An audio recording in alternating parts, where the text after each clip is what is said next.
बिस्मिल्लाहिर्रहमानिर्रहीम। Introduction to computer networks में आज हम बात करेंगे टीसीपी/आईपी पोर्ट्स की। टीसीपी/आईपी पोर्ट्स की डिटेल को जानने के लिए सबसे पहले हम एक डायग्राम को देखेंगे और फिर हम इसके स्लाइड्स पे जो पॉइंट्स हैं उनकी तरफ आते हैं। सबसे पहले अगर आप इस डायग्राम को देखें तो यहाँ पे हम फर्ज करते हैं कि हमारे पास ये एक लोकल एरिया नेटवर्क है और ये नेटवर्क जो है वो थ्रू राउटर एक दूसरे के साथ ये डिवाइसेस कनेक्टेड हैं और ये राउटर जो है वर्ल्ड वाइड वेब के थ्रू जो है हम कहते हैं जी के वैन के जरिए ये किसी दूसरे नेटवर्क के साथ जो है वो कनेक्टेड है।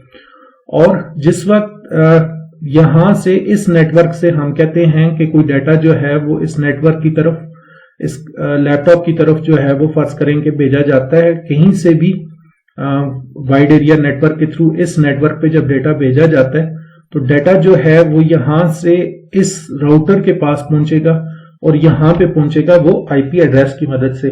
तो आईपी एड्रेस से रिलेटेड भी वीडियो अवेलेबल है, उसमें आईपी एड्रेसिंग की आप डिटेल जो है वो देख सकते हैं।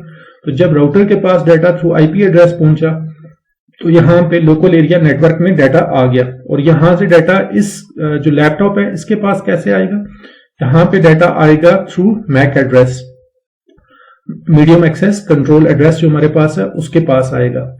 और फिर यहां पे अगर हम फर्ज करते हैं कि हमारे पास डिफरेंट एप्लीकेशंस जो हैं वो रन कर रही हैं, हम कहते हैं कि हमारे पास यहाँ पे कोई गेम जो है ऑनलाइन गेम चल रही है, हम कहते हैं हमारे पास ईमेल यहाँ पे जो है वो चल रही है और जो रिस्पांस आया वो थ्रू ईमेल आया, तो डाटा जो है वो यहाँ पे इस लैपटॉप के पास तो पहुंच गया।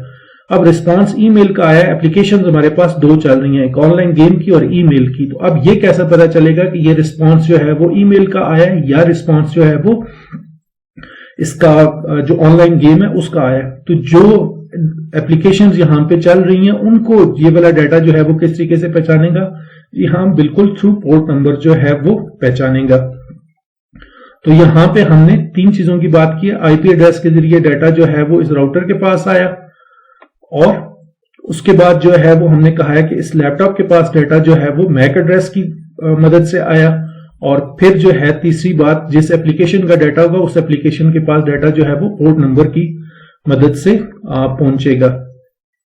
तो यहां पे फिर हम वन बाय वन जो है वो बात करते हैं आईपी एड्रेस की, कि हर जो कंप्यूटर हमारे पास होता है उसको एक नंबर जो है उस कंप्यूटर में जो एप्लीकेशन चल रही होती हैं उनको असाइन किया जाता है। ऐसे नंबर होते हैं जो मुख्तलिफ एप्लीकेशन को असाइन किए जाते हैं और उन नंबर्स को जो है वो हम पोर्ट नंबर्स का जो है वो नाम देते हैं।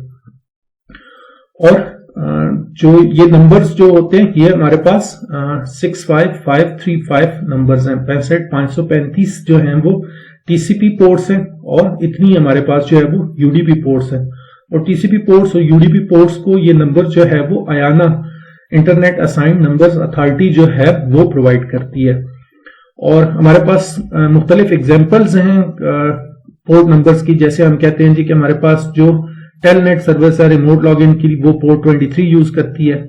और जब भी हम कोई जो है वो वेब ब्राउजर के जरिए वेबसाइट ओपन करते हैं तो आपने देखा होगा कि उसकी वेबसाइट पे टॉप पे जिधर एड्रेस लिखा हुआ होता है वहां पे ऑटोमेटिकली HTTP साथ लिखा हुआ आ जाता है।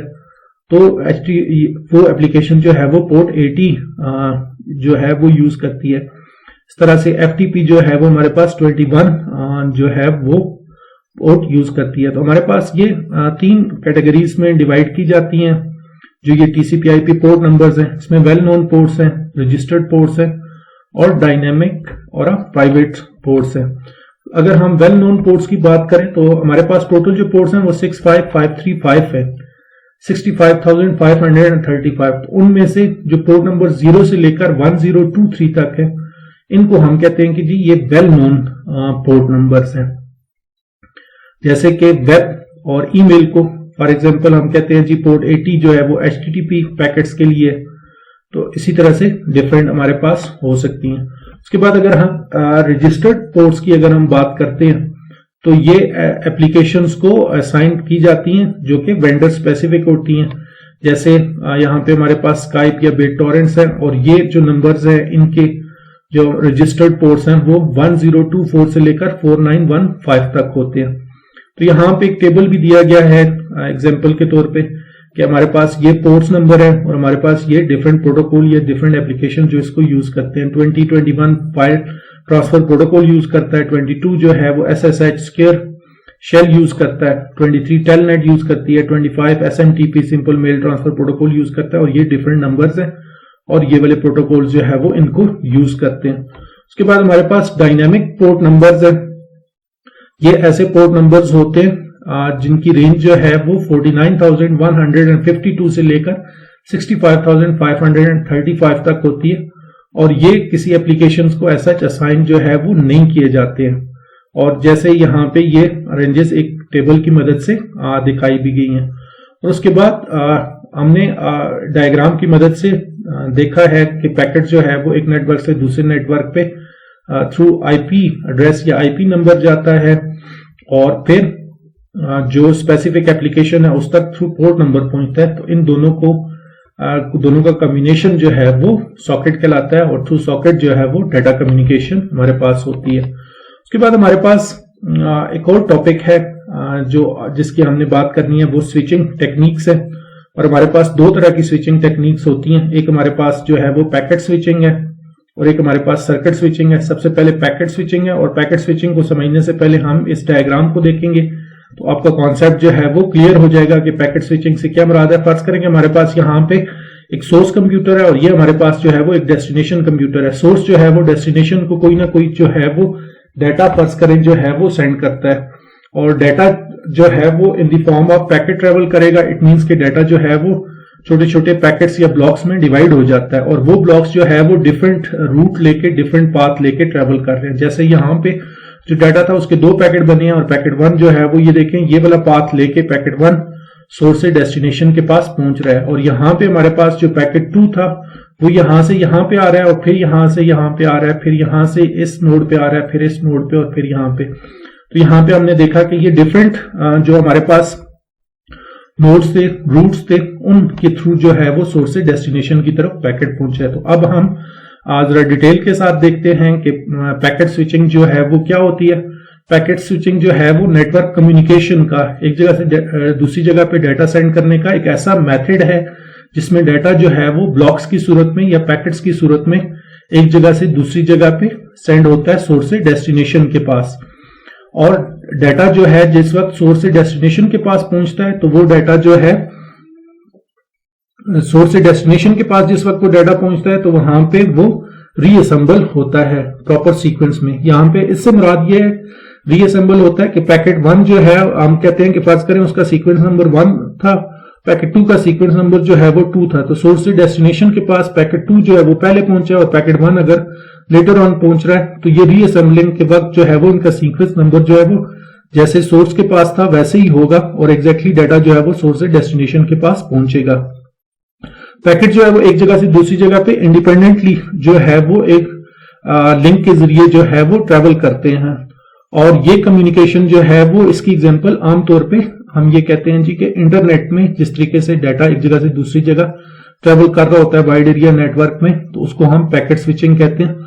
और इसी को हम जो है वो कनेक्शन लेस का भी नाम देते हैं क्योंकि इसमें किसी किस्म का कोई कनेक्शन जो है वो डेवलप नहीं होता है। पैकेट स्विचिंग की ये डायग्राम भी हमने देखी है। उसके बाद अगर हम एडवांटेजेस और डिसएडवांटेजेस की बात करते हैं तो नेटवर्क जो रिसोर्सेज हैं उनका जो यूज है वो एफिशिएंटली पैकेट स्विचिंग में जो है वो हो रहा होता है। उसके अलावा वेरिएबल डाटा रेट जो है वो हम मैनेज कर सकते हैं, और इसमें जो ट्रांजैक्शंस हैं उनकी तादाद जो है वो हम बढ़ा भी सकते हैं। लेकिन इसके कुछ ड्रॉबैक्स भी हैं, जैसे ये है कि ये स्मॉल डाटा पैकेट्स के लिए सूटेबल नहीं होता है क्योंकि हर पैकेट्स के साथ जो है वो कोई ना कोई एक्स्ट्रा बिट्स भी जो है वो ट्रेवल कर रही होती हैं, ओवरहेड भी जो है वो जा रहा होता है। तो अगर पैकेट्स का साइज कम है तो ओवरहेड जो है वो ज्यादा ट्रेवल करेगा, तो इस लिहाज से हम कहते हैं कि स्मॉल डाटा पैकेट्स के लिए सूटेबल नहीं है।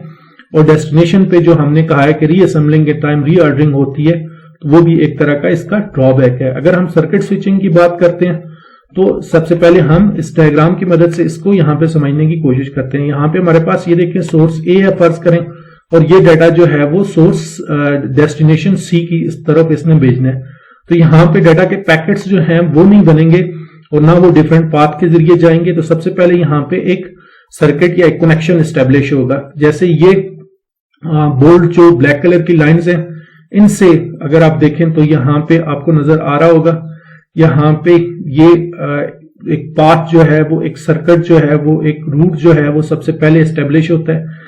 देखिए ए से सी के दरमियान ये पाथ एस्टेब्लिश हुआ और उसके बाद जो है वो डाटा ए से सी की तरफ सेंड होगा। तो ये सर्किट स्विचिंग कहलाता है। जब पार्ट डेवलप होगा तो डाटा एक जगह से दूसरी जगह पे सेंड होना शुरू हो जाता है, और जब ये कम्युनिकेशन कंप्लीट होगी तो ये पाथ जो है वो ब्रेक हो जाएगा, और जितनी देर में ये कम्युनिकेशन होती रहेगी, सोर्स ए डेस्टिनेशन सी की तरफ जो है वो डाटा भेजता रहेगा, उतनी देर तक ये पाथ जो है वो रिजर्व रहेगा। तो इसकी डिटेल हम देखते हैं। ये हमारे पास ऐसी स्विचिंग टेक्निक्स है जिसमें एक dedicated point two point connection जो है वो सबसे पहले बनता है, और उसके बाद जो है जब कनेक्शन बन जाता है तो उसके बाद जो है वो कम्युनिकेशन स्टार्ट होती है एक नोड से दूसरे नोड के दरमियान। हम ये कहते हैं कि फिजिकली पहले पाथ एक डेवलप होता है, और सर्किट चैनल जो है जिस वक्त स्टेब्लिश होता है उस वक्त जो है वो कम्युनिकेशन होती है, डाटा ट्रांसफर होना शुरू हो जाता है। और जैसे हमने अभी बात की है कि जिस वक्त तक डाटा जो है वो ट्रेवल कर रहा है उस वक्त तक जो है वो ट्रांसमिशन हो रही होती है, और उस वक्त तक ये पाथ जो है वो रिजर्व होता है, इसको कोई और जो है वो इस्तेमाल नहीं कर सकता। और इसकी एग्जांपल जो है सर्किट स्विचिंग की पीटीसीएल का टेलीफोन नेटवर्क है।